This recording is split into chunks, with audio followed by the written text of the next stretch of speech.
నమస్కారం ఈటీవీ 360కి స్వాగతం ముందుగా ప్రధానాంశాలు రాష్ట్రంలో డిజిటల్ పాలనకు మరిన్ని మెరుగులు ఆధునిక పరిజ్ఞానంపై అధికారులకు దశలవారీ శిక్షణ సీఎం ఆగ్రహించిన బెజవాడ ప్రాజెక్టుల్లో జాప్యం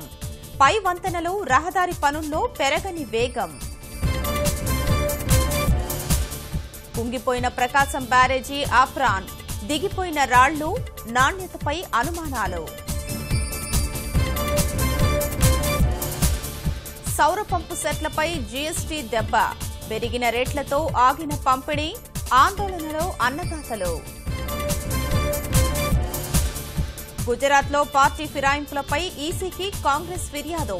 నివేదిక ఇవ్వాలని ప్రభుత్వానికి ఎన్నికల సంఘం ఆదేశం ఆస్ట్రేలియాలో విమానాన్ని కూల్చేందుకు ఉగ్ర కుట్ర నలుగురిని అరెస్ట్ చేసిన పోలీసులు నానాటికి పెరుగుతున్న మత్తుమందు బానిసలు డీ అడిక్షన్ కేంద్రాల కొరతతో తీవ్ర ఇబ్బందులు